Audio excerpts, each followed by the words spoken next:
Hey, hello, and welcome to the Speakeasy. I'm your barkeeper, Jeff Belanger, and I'm so glad you're here. You're halfway through the week. You made it this far, right? You've stopped by the Speakeasy, where there's never a cover charge, and I don't card anyone, so you can all come in. This is a place for friends to gather. We chat about life, we chat about work. It's the happy hour that was taken away from us when this whole quarantine started, but hey, we're making it work, right? Speaking of friends, please like the page and please share the videos so your friends can partake. Hopefully watch it live with us, make some comments, tell us where you're from, what you're drinking, what you're up to. And also you can watch it on the replay, which it'll be up forever. So God willing, we don't say anything horrible tonight, but given the guest, who knows? Anything could happen. So we've all been isolated lately. We know that feeling of isolation. We've been left alone inside our house, inside our thoughts. And sometimes maybe subtle energies that are always there, but we're just so busy and noisy all the time. Maybe we're starting to hear them for the first time in a long time, or maybe for the first time ever. So tonight I kind of wanted to talk about that, to share some drinks, some laughs, and maybe bring in a psychic medium, maybe to talk about some of this stuff, some of these things we're feeling, especially when we're alone and isolated. And so I reached out to an old buddy of mine, and I do mean old. He's going to get me for that. Please welcome Chip Coffey. Oh, that's side eye. That's the side eye. So I was thinking about this today. We met in Vegas. Yes. I'm gonna say 2005. Maybe even before then. You may be right. Somewhere around that. 15 years. My goodness gracious. Well, Chip Coffey, what are you drinking tonight in the Speakeasy? I'm actually not imbibing anything alcoholic. I am drinking pink lemonade. Isn't that gay? That's a little bit gay. A little bit gay. Have you met me? Chip, I have. Oh, there we are. Yeah, there's and you. And those shirts are just such lies. What do you when you're straight, doesn't a straight man wear like a rainbow unicorn to identify with other straight men? No? Yeah. Oh, this is gonna be good. I'm having a beer because it's how I roll. But I'm glad to be with you. It's good to be here. I know it's so funny story about Chip and I. For those who don't know, we can go months without seeing each other, and then we'll be at a conference. Our eyes will lock from way across the room, and we'll just approach each other and lean in because we can't yell this. And after the kiss, there will be like the most god-awful, inappropriate joke ever, not sufficient forget work, for anywhere else. And not safe for ears. Not safe for anyone's ears, not even our own.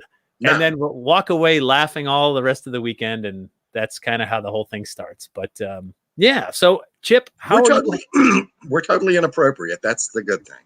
We are that. So how are you holding up? Like, what's life like since you've been locked in 2 months ago? I started isolating on March 7th. Okay. I have been out once, and I'm going out again, I think tomorrow, maybe twice in that length of time. So it's 10 and change weeks.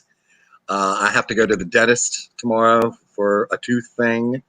So that may be my second foray out in 10 days, or 10 weeks rather. And how are you eating? Is someone bringing you food? You're getting it delivered? I live with my cousin, Kenny, who is my dad's sister's son. And he goes out once a week and shops for groceries and essentials. And, he's gloved up and alcohol wipes and all the necessary mask stuff. And, the rest of the stuff we get brought in by Instacart, and we get some take-in food every now and then, delivery. And that's how survival has become. Oh, God, I know. It does. I miss everything. Yeah, I mean, I haven't been on. You know how often we fly? We fly quite a bit. Yeah. And I haven't been on an airplane since the second week of December, and that's a long time for me to sit at home. And this whole coronavirus thing is scary, and it's confusing, and it's there's so many questions and not enough answers. Yeah. So I'm going to sit my happy self at home until something pops. Okay, this is why I've been thinking of you lately, Chip. I've been having discussions with people about, especially my friends who live totally alone, right? No spouse, no kids, no parents, like they are alone. Oh yeah. And for some people that's okay. Some people do okay alone. Some people do not do okay alone. And I wonder, someone asked me the question, like, are there investigations happening remotely or whatever? And I started thinking about how busy and noisy our lives are under normal circumstances, right? It is go, go, go. I know you've had those nights like me where, like, I got to get all these things done so I can get to bed, so I can sleep enough to wake up and do it again, right? Like those nights where you're racing to get to bed. And there could be like an army of spirits around you. You wouldn't know because you're like, gotta pay this bill, gotta answer this email, gotta send this text, get to bed, right? And then boom. And so suddenly the whole planet is slowed down. And are you hearing, Chip? Are you hearing people that are like, I think my house was haunted. I've lived here for 10 years. I never thought it before, but today I think it. Are you running into some of that? Yes. As a matter of fact, I just put out a thing on the internet asking for people to get in touch with me if during this COVID period they're having hauntings going on in their house and they can't get anybody in to help. Right. I did a little call to action for people to actually reach out to me and let me know that. And what do you think's happening there? Is it just are our psychic selves opening up because of the isolation? Or I've heard a couple of theories on that. It's like most of us go out and go to work, or our houses are at least not occupied by the living at some point in the day. Yep. And some people have said that maybe the spirits are like, wait a minute, what the hell are you doing at home? Kind of like animals will do. Why are you at home all of a sudden all day? So maybe that's part of it. Maybe, like you said, it's that we're paying more attention. It's more readily reaching in our brain, or we're noticing it more. Right. That's kind of that would be the only theory I could think. Personally, for me, I shut things down because I don't want to be, having it happen to me 24 hours a day and having spirits knocking on my door and trying to get my attention. So I usually have a way to just flip the switch and don't pay any attention to it. Right. So I personally haven't noticed an uptick in it, even at my house now that's not necessarily true. I will sometimes look in another room where there's nobody living in that room and see somebody walk by, and it's like, whatever, if they want something, they'll let me know what they want. But I've seen a few, honestly, now that I think about it, I've seen a few more of those passers-by in the recent weeks that I've noticed in the past. Sandra has a good comment here. Our ghosts are sick of looking at us already, like our pets, right? They're like, "Hey, wait, what are you? What are you doing here?" I know. They probably are. They're probably getting tired of us hanging out and interrupting their normal flow of activity. Sure. Yeah, of course. So, Chip, you wrote a book called "Growing Up Haunted," and Growing Up Psychic. I'm sorry, "Growing Up Psychic." Forgive me. That's all right. It's right over there on the bookshelf. You know why? Because I was thinking one step ahead. That's what was happening. I was on my next move. I'm like, mention the book because I want to go back to your childhood. Okay. Tell me about little baby Chip Coffey. What did you even look like as a baby? Oh, like that. Yeah. Just 100%. Like that. Cute little sweet bit little nugget. Look at that little Chip Coffey. What happened? You got me. You got me. That picture, I look like an alien child, honestly. Look at those ears. My mom used to say, I hope you grow into your ears because right now your head looks like a car coming down the road with the doors open. My mom loved me. We're getting to the heart of it already. This is early, like to be there. Full disclosure, transparency. Yeah. Oh my God. So, Chip, I hate to tell you this, but I got more baby Chip Coffey. I love Gangsta Chip. Look at that. Look at you. Gangsta Chip. Oh yeah. The 6 guns. Like one's messing with you. That had to be my Christmas of 1956, which would mean I was a little over 2 years old. And cut out of that picture, picture's cropped. In that picture with me are 2 of my cousins. And every time I've posted that picture online, I've said, this little gangster Chip and his bitches. I love it. And then, of course, we get into like school age Chip. God. Oh, God. When were those days? Look at those Mamie Eisenhower bangs. What was Leave It to Beaver like? Eddie Haskell just died. Have you heard from him? Eddie Haskell just died. Mom wound up in Airplane doing rap. So That's right. She did, doing gangster rap. That's right. Back to the gangster thing again. Yeah. But she did. She wound up doing Barbara Billingsley. That's right. My goodness gracious. So when you were a kid, you noticed some weird stuff already, right? Like you were like, hey, or did you think everyone Yes. had this? Actually, I can tell you that probably around the time that little gangsta picture was taken, that's probably when my parents started to notice that their kid had some sort of a weird ability. And Mhm. I'd be stopping what I would do as I was playing. I'd stop what I was doing and look at the phone, and the phone would ring. And then when I became verbal, I would say a name, and that would be who would be calling on the phone when the phone rang. And then I, started knowing things about people and places and things. And as you mentioned earlier, moved into a haunted house when I was 10 years old and stayed there till I was 14 and thought, woo, we're out of this place, and moved to a haunted farm in South Carolina. And I'm like, what? Right. Yeah. Yeah. But my parents weren't too thrown by that, because on both sides of my family, in both my dad's family and my mom's family, their families had experienced, weird paranormal, supernatural sort of stuff Mhm. in the past, and they weren't too freaked out when they had a kid who had psychic abilities.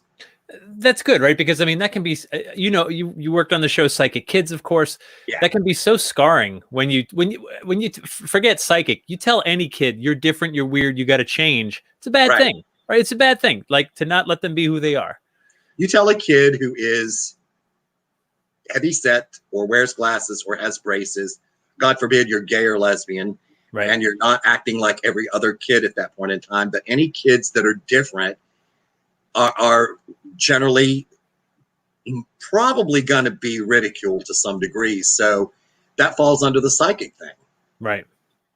Psychic kids, some of the kids I worked with got called demonic, devil worshippers, all these sort of things, just, because of their abilities. And we all know kids and teenagers especially can be cruel. Well, adults can be cruel too, but Totally cruel. Yeah, I have a teenager now. She's 13, Chip. 13. I'm a dad to a teenager. How did that happen? Time just kept on. I know. It's and believe me, like I'm so hyper aware as a parent of anything. And she grew up with me as a dad, the poor thing. Right? Right? Well, could have been worse. Could have been worse. I think wait, hold on. I think that's the nicest thing you've ever said to me. No, I sincerely mean it. I don't know. That's in the top 3. I seem to remember at one point in time I said, when it comes to researching things, that you were at the top of the heap. Go on. That's it. That's all I got. Fine. Don't beg for more like you usually do. Oh God. And there it is. So few compliments. That's all I need is one attaboy, man. Would it kill you? God. Attaboy. Attaboy. When it comes to figuring stuff out, I've watched you in the process of researching projects that you're working on, and you're like rabid to get to the bottom of things. You talked about sleeping earlier. You don't fricking sleep until you get done what needs to be done. And you really are, as far as the research element goes, I don't think there's anybody finer to do it than you. Oh God. I wasn't gonna cry. Okay, thank you so much. I'm good now. That was great. Oh, that was very nice. Thank you for the love fest. That was very kind of you. So I think a lot about raising my child like the right way, and I let her lead the questions because she's got haunted dad, so I always let her ask anything weird, anything about ghosts. Like I don't lead the discussion, she does. She asks the questions. So far, she hasn't expressed too much of an interest, which is fine, right? I'm not going to push her into it, but nope. I think that, but the discussion and the door is open to anything, whatever that is, whether it's about ghosts or anything. I just try to keep that door open, and I think that's the best we can do for all our kids. And when you start talking about the psychic part of it, it gets weird, and it's one thing to be a parent, but you can't stop the cruelty of other kids. And no. What's your kid's name? Sophie. I don't know that I ever knew that, but Sophie and I probably need to become friends, and I can give her the 411 on Dad. No? Sure. She'd become friends with you. She saw you. She follows me on Instagram, and she said, "Oh, Chip Coffey. Oh, Sophie Belanger. That's right. Ah. Named after my grandmother. My grandmother's name was Sophie Belanger. So had to be Dad's mom. Right. She passed. Oh, yeah. Long time ago. We'll talk to her someday.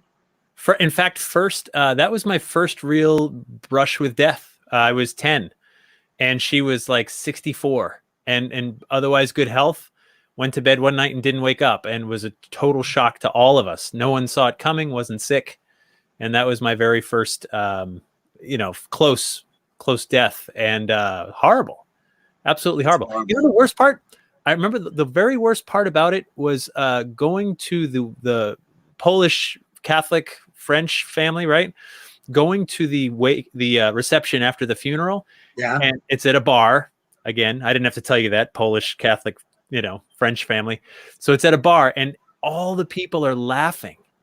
And I'm there furious. Every time someone laughed, I was like, no, how can anyone laugh again at anything, right? Like, this amazing, wonderful woman is gone. And how can anybody laugh?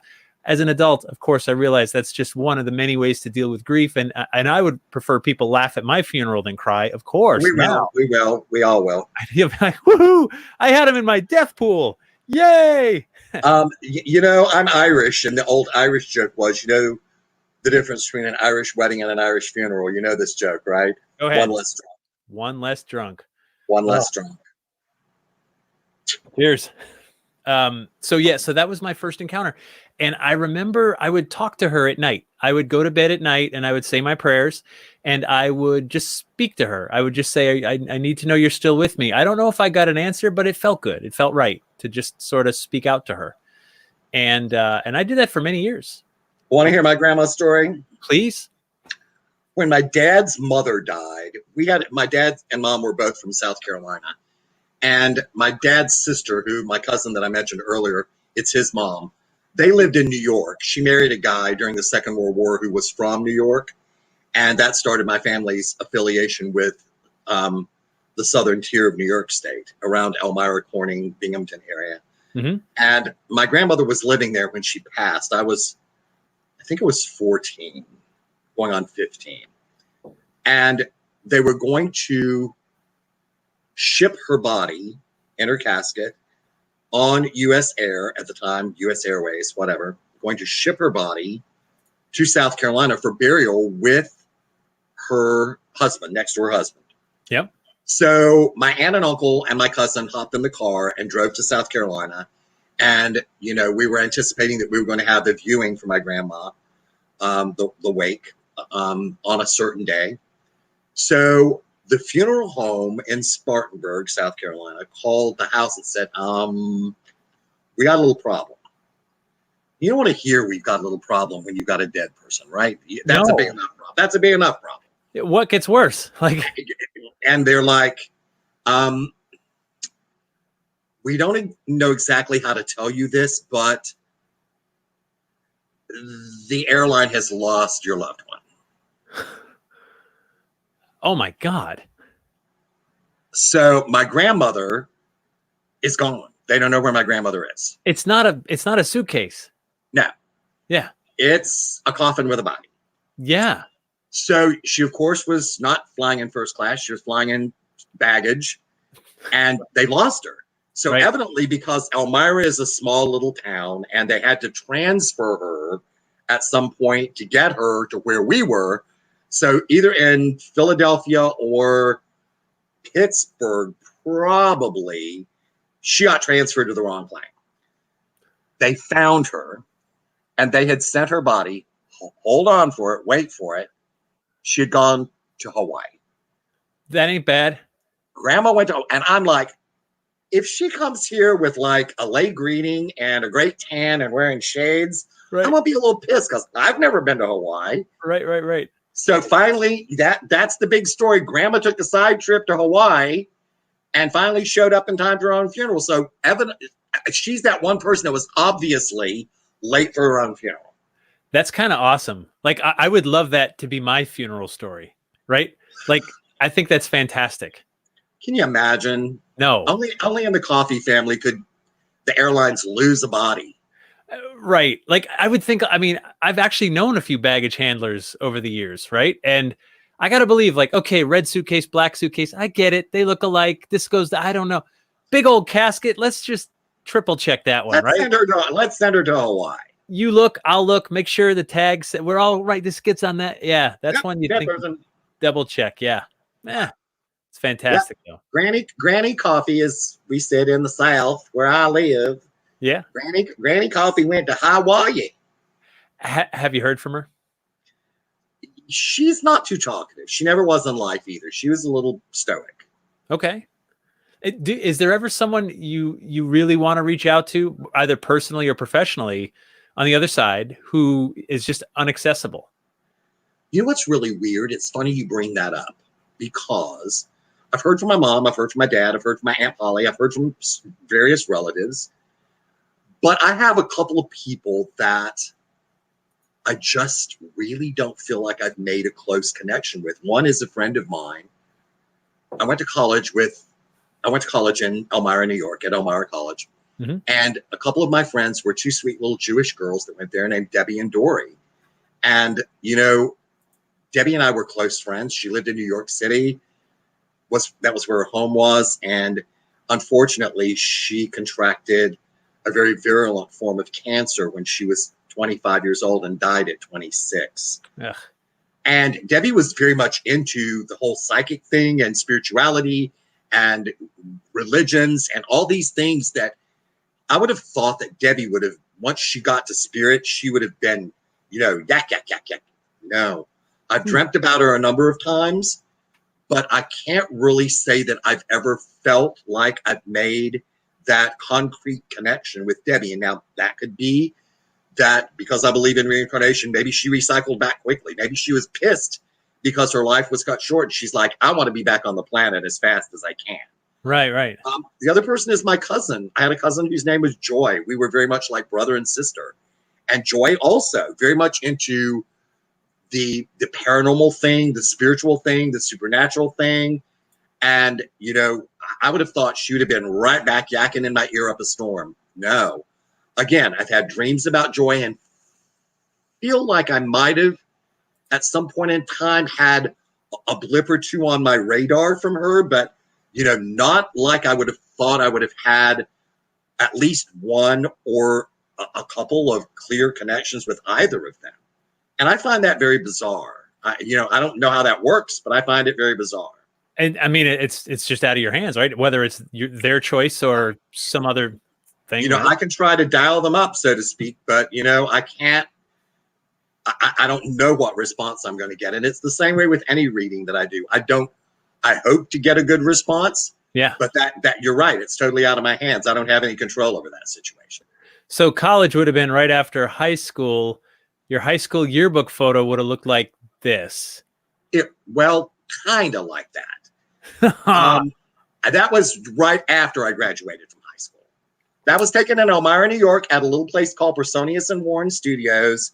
And that was bad hair, but you know, it was the days of sweater vests. I know a thing about bad hair, Chip. It's been 3 months. Look at this. I'm doing my own. Yeah. I know. I'm gonna borrow your Flowbee and take care of this. You need to do it. It's the miracle thing. So I've the woman that cuts my hair, obviously she's been out of work too. I always tip her with Venmo. So I've been tipping her each month that I said, hey, I would have got a haircut. So here's the tip, because I know she's not working either, right? Yeah. And so I've been tipping her monthly. And Massachusetts, where I live, just announced that salons can open in like a week if they follow all these various protocols. And my salon is like, okay, we're going to make appointments, but you get who you get. They're going to be this, they're going to be that. Homegirl sends me a message, says, you want to come in at 9? I got you. I'm like, so anyway, next week, I think I should film it. 100%. The glorious return of the haircut. It's funny, the things you miss. I'm like, a haircut. I never thought anything about most of them. I know. You know, I get my hair cut as short as my hair is. It grows pretty quickly. And, you know, I like keeping it very short because it's got a mind of its own. Yeah. Yes, I do look like Peter Tork in that picture. I'm going to bring that back up. Wait. There it is. Yes, I know. Chrissy, very observant. Thank Oh, you. love that. Okay. All right. All right. I don't even know what I was saying now. Peter, You're getting a haircut. The normal. Yeah. Yes, and my little Iranian lady that cuts my hair called me the other day, and she goes, "I will be back in the shop soon," and I'm like, "Yeah, I don't know if I trust coming out yet. I'm hacking away at it on my own." She goes, "Oh, and like, don't do that," and I'm like, "Yeah, desperate times call for desperate measures." I've given myself a haircut. Kenny cuts it in the back. Yeah. I've given Kenny a complete haircut. So, we may look like death on a cookie, but we don't have, It's such an interesting time. I think that something I noticed too. So I have ventured out for food here and there, doing the mask and washing the hands and everything you're supposed to do. Right. Mandated and everything, being careful. I noticed when this first went down, there was actually sort of like some beauty in it. You go to the grocery store and it's unlike any grocery store experience you've ever had before. Oh no, you stand over there and wait until I call you. Oh nope, you can only go one way down this aisle and then the other. Your whole life you're just like, I need this, this, and this, and out you go. So I noticed there was this vibe among everybody that was just like, oh, excuse me, you go. No, you go. I'm sorry. No, it's okay. This is all weird. I have nowhere else to be. Oh, haha. Thank you. Right. Gratitude, kindness, patience, empathy, all these wonderful things were floating around. I've been out this week to do my supply run a la, Walking Dead. And boy, those feelings are gone and people are getting downright nasty. And it's changed fast. I get it. They're frustrated. They're sick of being cooped up. Some people have lost their income and they're desperate. They're out of money. And that's got you on edge. People are beeping the horn and cutting people off again. And I'm just like, shoot, where do we go from here? How do we get the global mood better? I don't know that I've got an answer to that. There's a part of me that says going out amongst the public, you meet a lot of very wonderful people. Yeah. But you also meet your share of real rude a-holes. And it's tough. It's tough to deal with those people because really I want to cuss them out. Yeah. But I'm probably lucky that I'm at home and not having to deal with those people because I might end up in jail and I don't look good in jail. I've seen you in jail. I've seen you in multiple jails. I've seen you in Eastern State Penitentiary. I think that's one of my favorite memories of us. Remember the question you asked me? No, that was at Mansfield Reformatory in Ohio. Different jail. It was. Same question. I said, remember the question? It was the one question. I'll ask it again. I said, what do you think of the penal system in this country? And you said, it's too big. Alley-oop, man. That was like nothing but net. It was great. You thought you were going to just nab me on that. And I just kind of went, and you just went. No, I thought it was great. I was like, oh, he nailed it. Like, you said, that's respect. I throw a fastball and you hit it out of the park. I respect that. Right? That's all. That's a good I have to pedal hard to keep up with you, Belanger, but I try to do it. No, you're the best. Okay, here's a question. I just have a question to ask you that. Go. All right. Everybody asks me, or not everybody, but I've been asked before if you're related to Michel Belanger, who says it the French way. Right. And I keep telling them no, but you've never seen them together at the same time in the same room either. That's true. I should have her on the speakeasy. You should definitely do Belanger and Belanger. So people, it's so funny because for years and years, people, especially on Twitter, for whatever reason, we're both on Twitter. Yeah. And they'll say like, I've had, people in the skeptic movement that like publish books and stuff. Yeah. Like constantly call her my sister. Others call her my wife. I'm like, boy, are you a good researcher? You could ask either one of us. But I recognize it doesn't help when on Twitter, when someone says, hey, and then tags us both, like, are you guys related? And I always answer like, yes, she's my wife, sister, and cousin. And then Michelle usually replies back, no, we're not related, but we know each other, blah, blah, blah, blah, blah. So no, we're not related. The name Belanger or Belanger, which is indeed the proper French pronunciation, is pretty common the further north you go. Once you get into Canada, we're everywhere. You trip over us. I tripped over you a couple of times. Hey, you did. Hey. Hey, John has a question for you. I'm sure you've been asked this before. Who's the most famous person you've made contact with? I'm assuming John Mead's on the other side. Dead. It's funny he's going to say that because you want me to name drop? I could show you something. I've got my iPhone sitting right here. Yes. I've got to find where it's at. And I just got a text message. I don't know if you can see, you can't see it. Nope. But I got a text message from, want me to name drop? Yeah, do it. Polly Perrette. NCIS? Come on. I don't watch network TV, but that's awesome. I'm sure she plays. I gotta go now. Wow. Wait, so but that person is not dead. No, she's not. But that's who's the most famous dead person. Yeah. I'll give you the list and you decide who's the most famous. Fair enough. Marilyn Monroe. That's pretty John good. Lennon. That's pretty good. What's the guy's name that was with the Doors? Jim Morrison. Jim Morrison. John Wilkes Booth. Historically awesome. Well, interesting, not awesome. Several Kennedys. Well, I live in Massachusetts. That's not impressive. They're everywhere. Yeah. I kind of think John Lennon's a big deal. I kind of think, from a historical standpoint, getting a blip from Wilkes Booth was a big deal. That would be more interesting to me, but I recognize that from a pop culture standpoint, Marilyn Monroe and John Lennon got it all over Wilkes Booth. Marilyn was kind of, full disclosure, sort of a chick that the really short blip I had with her.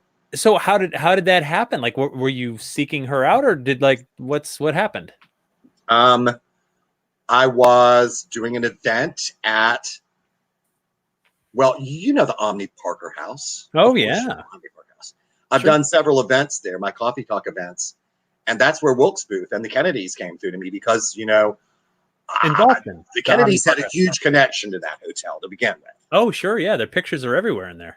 And we were talking about the Kennedys, and Marilyn popped in, and I'm like, I'm getting freaking Marilyn Monroe.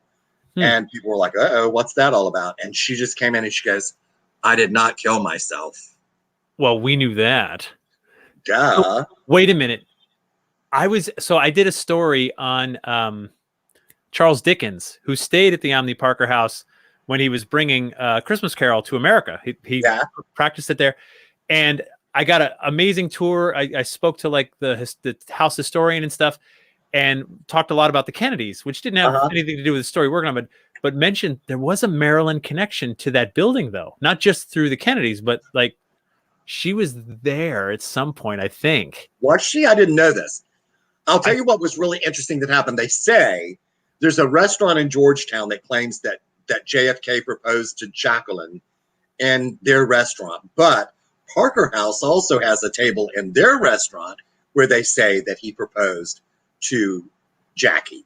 Don't know. But the interesting part that I remember particularly was that, we've been talking about the Kennedys, and then all of a sudden I'm like, John Wilkes Booth? Why is John Wilkes Booth popping into my head? Yeah. And I'm thinking, maybe I'm just confusing this with Lee Harvey Oswald since we've been talking Kennedys. And I'm like, why am I getting John Wilkes Booth? Unbeknownst to me, the historian that you talked about was in the audience, or one of them was. Yeah. And she raised her hand and said, got something to tell you here. You're not wrong with the John Wilkes Booth thing. Right. He actually stayed at this hotel and practiced before he shot Lincoln. He practiced firing his revolver out behind the building. And Jenny wants to know, did he share anything with you, or you just got a hit? No, I just got a blip from him, just he was there. Okay. And did you know that at the Omni Parker House, we're just a font of useless information? Right. Did you know that working at the Omni Parker House, do you know who two workers were that were there? Malcolm X. And what was the other one? Ho Chi Minh. Oh, yeah. I knew Malcolm X worked there, but Malcolm X worked there. Malcolm X worked there, and Ho Chi Minh. If you ask kindly, they will take you downstairs because Ho Chi Minh worked in the kitchen as a baker. They will take you downstairs and show you Ho Chi Minh's table. And since let's keep going with the useless information. You know what was invented in the Omni Parker House Hotel?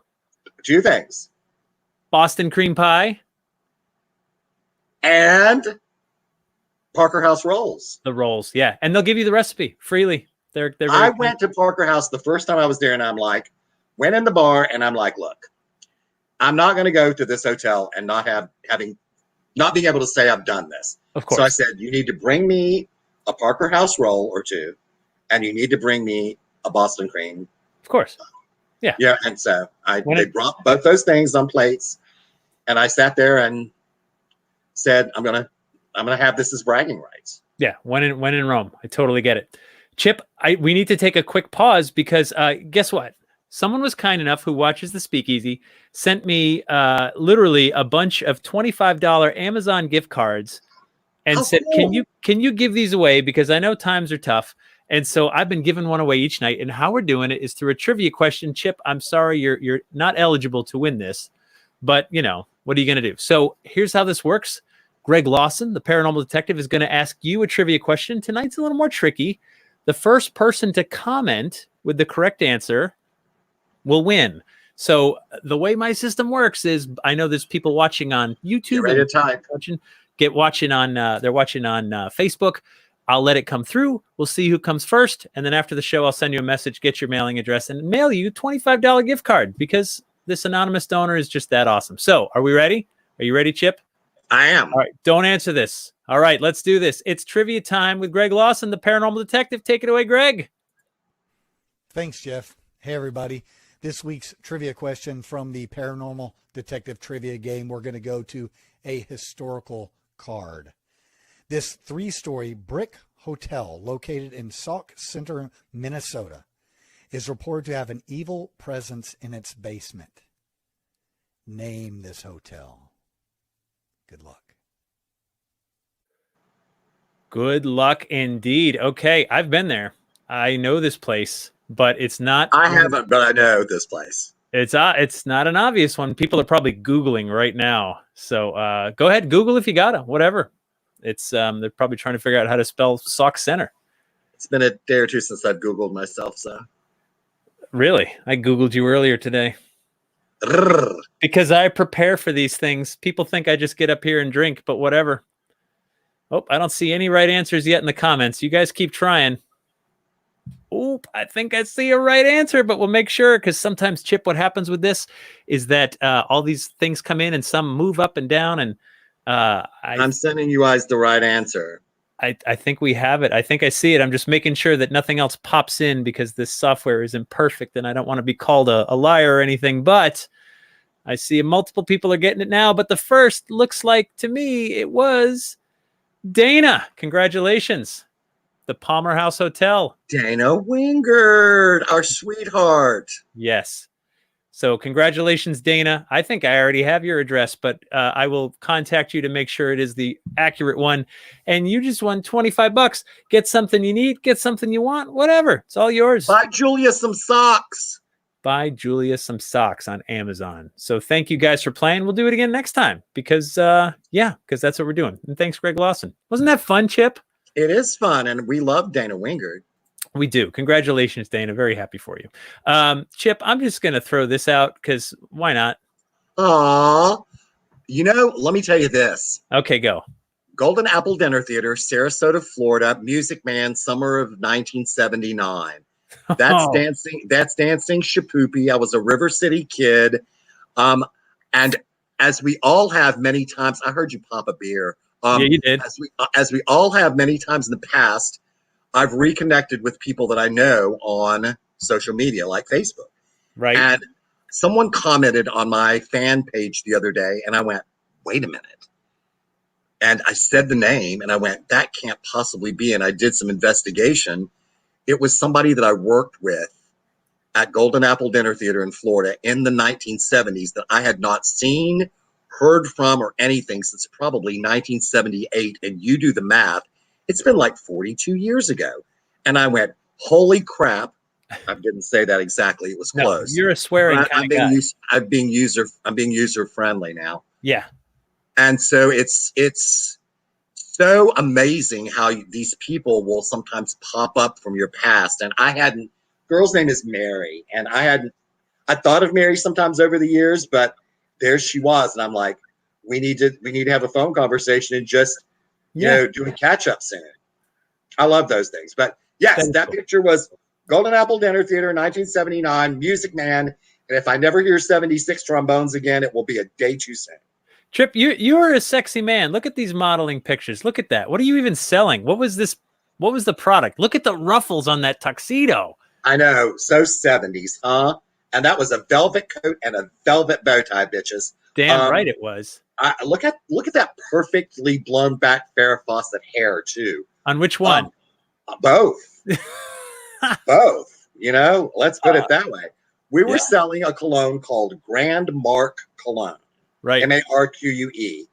And it was, you didn't have the little, what do you call it, the top on the thing, but the bottle was kind of shaped. It was kind of racing themed, and it was shaped like you were changing the gear stick. It had a wooden top that was like a gear stick.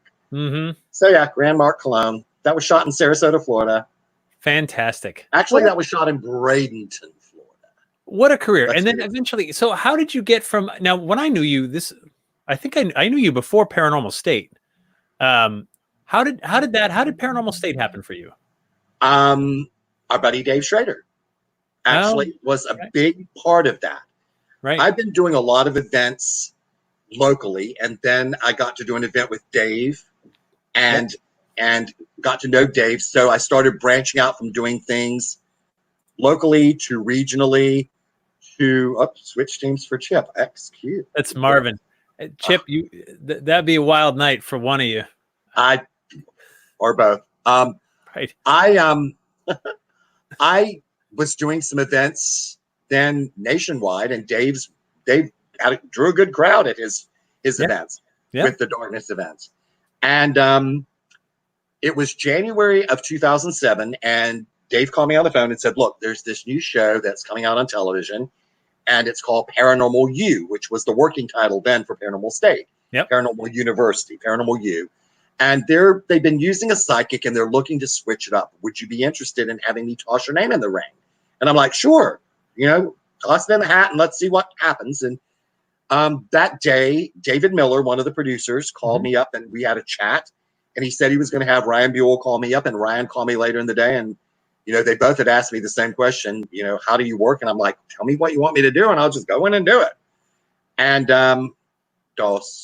just two.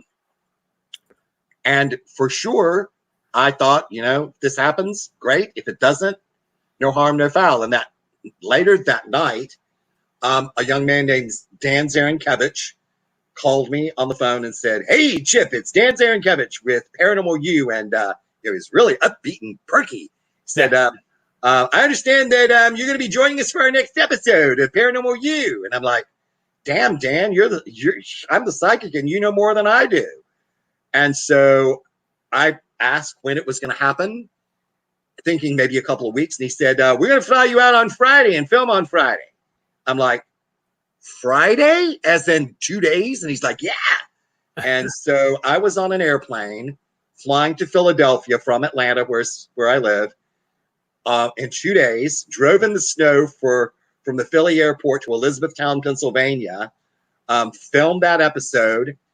David Miller, that I talked to on the phone after I was getting ready to go back to fly home, walked me out to my car in the snow and put his arm around my shoulder and said, you have just elevated this show to an entirely new level. And that's high praise. And I thought, wow, that's nice to hear. That was fun to do. And 3 or 4 days later, they called and said, we'd like to have you back. And I ended up doing 30-something episodes of the show. Right. And, here's another little anecdotal thing. Back in the day, and I think they've upped it 1 mile. Back in the day, what I noticed when I came home after doing that case, in which there was a demonic entity on that case, and it showed up on a couple more after that. Same one.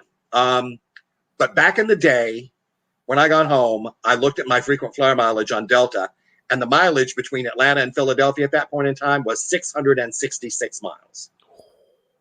Cool. Love that. 666. And they've upped it, I think, now to 667. I'd have to look for sure. Go round one. To circle the airport. Round it up. Take one off. I'll give you one. But don't. Anything. But back in the day, I was kind of shocked after that trip, especially the demonic thing. Come home, and the number of miles was 666. I was like, That's telling. Love that. And then, of course, we mentioned psychic kids already. And then Meg here had a comment. Where'd it go? There it is. Happy to see you on Kindred Spirits with Amy and Adam, and congratulations that that happened this past season. You became a regular. I did. I've done some episodes as a guest prior to that. Right. And then the network called up and said, hey, how would you like to just hop on board? And I'm like, I'd love it, and I feel very blessed. I love Amy and Adam, love them dearly. And they're such good people. They feel, all you guys that are so much younger than me feel like my kids. And and honestly, even though you and I joke around so much, if anybody started in on you, I'd kick ass and take names. You know what? I know this. I know you would. You would. And I would do the same. I'm very protective about people. You're not going to, probably more for others than I am for myself, although I'm pretty damn protective. I'm the son of an Irish sailor and ready to rock and roll if you want to get I follow you on Twitter, Chip. You're not shy about fighting back. No, I don't give a shit. Excuse my French. There's a bad word. Say that. It's okay. Well, it's a bar, right? It's okay. I don't care. I'm 65 years old and my well of F's is just about run dry. Mm-hmm. So, if you like me, fine. If you don't, step back or, And I told somebody this. I said, if I ever ask you, do you want my honest opinion? The answer is always no. You don't. You do not want my honest opinion. No. Because sometimes you get it even when you don't ask. That's because I don't have a lot of a filter. Funny Chip story. We were at some event somewhere. Doesn't really matter. The point is, I was flying home with Murch. We were on the Bob Murch. We were on the same I love him. I know he's okay. I heard from him the other day. So you, me, and Murch were walking toward the gates, and Murch and I are going to this gate, and you keep going. And they're calling us, like we were boarding first. And Chip looks at us and he says, "You guys are on that plane?" And we're like, "Yeah, that's our gate 37 or whatever." And Chip just goes, "Oh my God, I'm so sorry." And he just leaves. He's gone. And we're like, "Oh, this is going to go well." That's my Chip Coffey story. That was literally our goodbye that time. Greta always knows that she always will let me get on the plane before she gets on. She figures if I'm going to get on it, she's probably good to go. Yeah, right. If you're like, "Oh, I don't know," she'll be like, "Yeah, I'll get the next one. It's all good." Yeah, totally. See you. We're either going to go together or we're not. Yeah. Oh God. So given that, as you said earlier, this is tough. You don't always know who's going to come through, what's going to come through when it's on, when you got to do this for a TV show, and it's not like you can hang out forever. We're filming tonight. How do you get yourself into that headspace where you're ready to be as receptive as possible? I don't know that I have any sort of, hoops that I jump through or anything like that. I just kind of, it's focus. That's the best way I can put it, Jeff, is that I just kind of say, okay, now I'm working and I'm focusing on the task at hand. And somehow that tends to flip a switch of sorts, if you want to put it that way. And that's the way it happens. I just kind of do it. Yeah. And then stuff comes through and again, I have no idea how this stuff works. I don't have, and thank you for that compliment, whoever did that. Yes. Thank you, Ellen. That's really kind of you. I have no idea how any of this stuff works. Mm-hmm. I don't know how I do what I do. It just floats into my head and I regurgitate it. Yeah. And that's the way it works. That's all I know. I don't understand a lot of this stuff. I have my own belief system, of course, but I don't understand. Really, if I had to tell you how this works, I'd be hard pressed to do so because none of us know. One of the things I've noticed about you, Chip, is that in the time I've known you, I would say you've been, I hate to use the word religious. I don't like that word, but more spiritual. You were spiritual, but more like focused. You mentioned God and your angels a lot more than you used to. What's changed for you? What's led you in that path? I don't know the answer to that. I think it was maybe I feel more comfortable now. Okay. And I'm not preaching at people. Please don't get me wrong. I don't care what anybody believes. But my belief system embraces God and angels and demons. And reincarnation. So I was raised Catholic, as many people were. Yep. But I've strayed away from Catholicism because I don't like the politics. I love the faith of Catholicism, but I don't like the dogma and the politics of the religion. So I've formulated this religion, if you will, or faith, that's a really personal and profound relationship between myself and my higher power. And it's nobody's business. It's personal and profound, as I said. So it works for me. And it's a combination of a little Catholicism, a little of this, a little of that. And it just works. Yeah. I don't know what's changed. Maybe I'm older and I just, don't censor as much as I might have at one point in time. I don't know. So you're telling me you always felt this way. You're just more open about talking about it. Probably. Okay. That's fair. No, I get that. I mean, I don't censor myself as much as I used to. Like, yeah, you reach an age. How old are you? 45. I have clothes older than you. Yeah. What are you going to do? You could be my child. That would be awkward. It would be awkward. Would it take some explaining?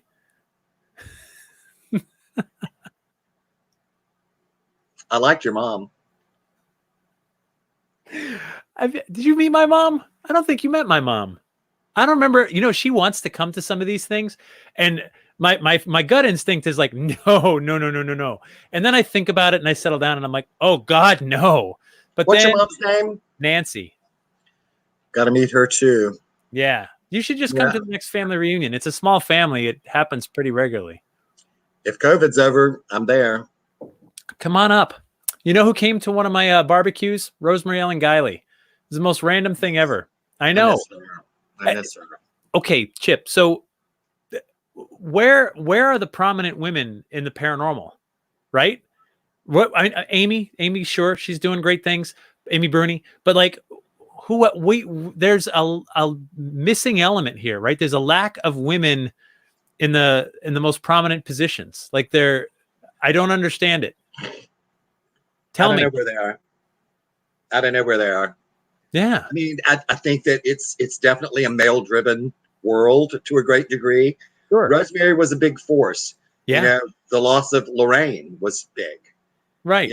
You've got Amy Bruni that's still there. You've got Rosalind Bound, who is always forget her new married name. I know. She's a sweetheart. Love her.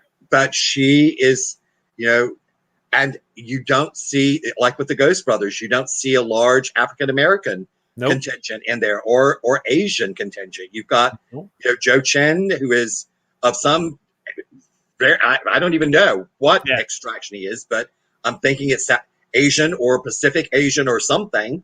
And, it's basically a lot of white men. White men. Yeah. It's a lot of white men. Yeah. And, I would love to see more women come aboard. I've asked, and the funny thing is, and you go to the same events I go to. When you look at the audience, what's the makeup of the audience? 70%, 80% women? Yeah, easily. Yeah. And I'm like, why aren't they on stage? I don't. It's, you've got a few women that are scattered here and there on some of the shows that are here and there, but none that really jump out and have yet achieved a prominent place. We got to work on this. I'm all for it. Yeah. I'm a gay man and I love women. Some of the most, I'm sorry. Full disclosure, out of the closet, totally straight. I thought you were with us, Chip. I want you to just look at this picture, everybody. Flip it back up one more time. Okay. Who out of those three guys, then comment, who out of the three there looks the least straight? Or who looks more gay? Them or me?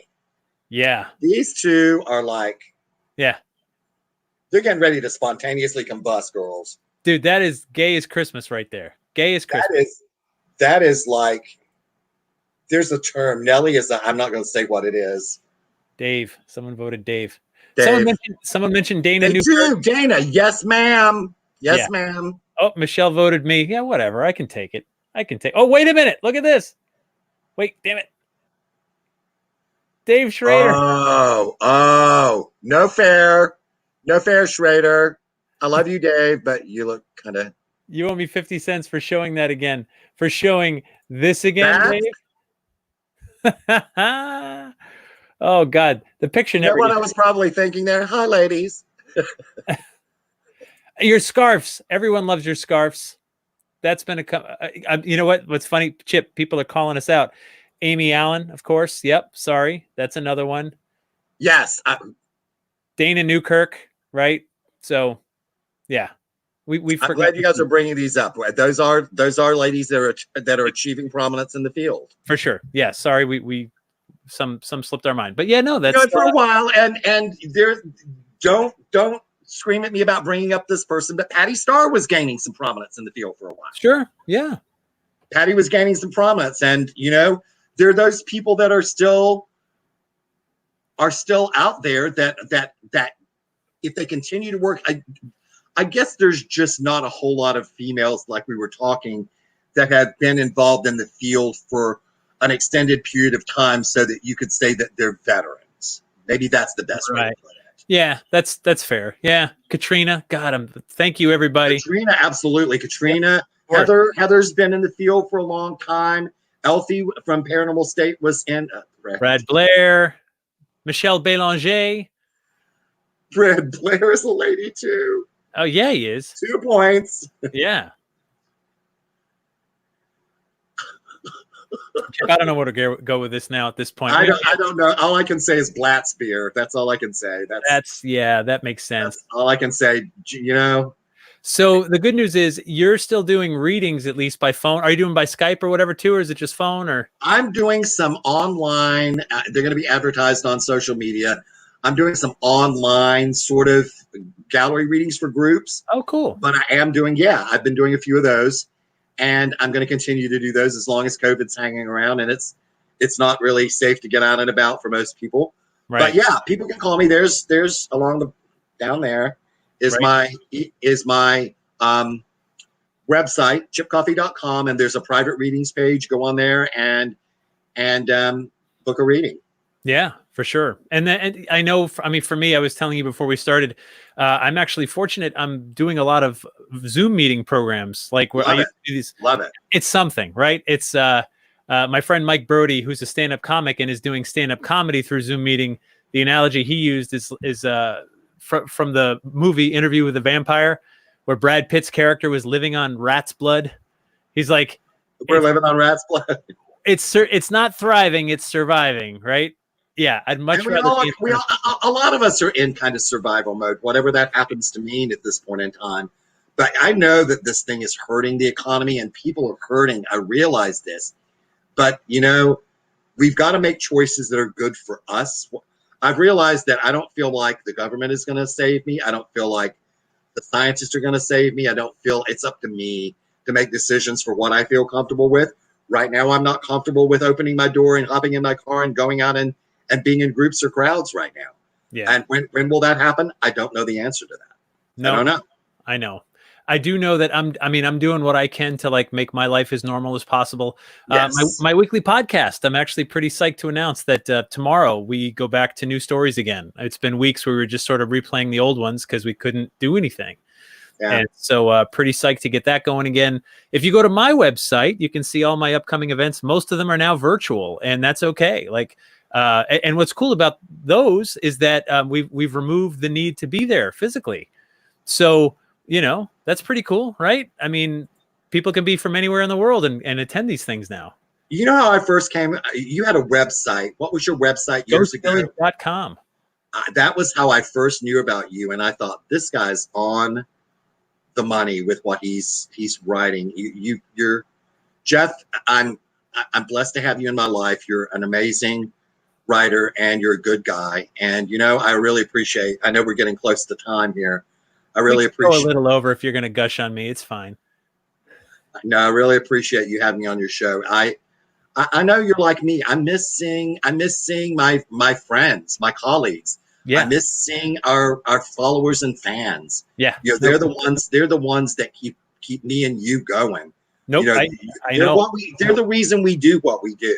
Yep. No, and they're the reason that I'm doing this, and I'm glad you joined us tonight because, like I told you before we started, this is just like you and I are hanging at the bar at the end of one of the events, and people are gathered around, and we're just all being friends and hanging out and chatting about whatever, and that's my hope for how these should be and how these should feel. And because the funny thing is, like, there's not much of a line between us and the people that are out there attending these events and doing this work. No. Like, we correspond all the time. Like, we work on cases together. I mean, I know you get contacted by paranormal investigators saying, "Hey, this is a weird case. What do you think?" Or, and then sometimes you get involved, which is great.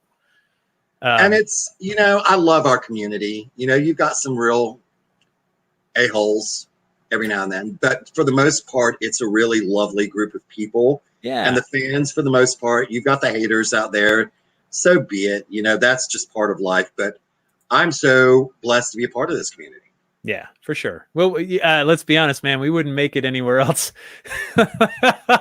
Where else could we go, Chip? I tried a few things before this, and I got this kind of came crashing into my life. Yeah, no, I don't know what else. I don't know what else I could do at this point. I don't know what else I could do either. Yeah, so I'm very grateful, and thank you guys. Thank you all for listening tonight. We appreciate you being here. Please spread the word, like the page, share it, because I've been doing this pretty much 3 times a week, bringing in different people, having conversations, just hanging out, trying to make this feel normal, make it feel social. You can follow me on Facebook and Instagram. There I am. And of course, if you want to tip your bartender, Venmo tips are accepted and appreciated. Pays for the beer, pays for the internet connection, and we just keep on doing this. So pretty good. Chip, I love you, man. I mean it. That's not the beer talking. No, I know. I love you too. And let's all kind of shake chicken bones, dance naked under the moon, and pray, or whatever you do, that this crazy COVID thing goes away soon so we can return to somewhat of a normal way of life. Amen. Until then, keep finding us online, keep sharing, keep connecting. Here we are. Yeah. Amen. And take it easy. Thank you.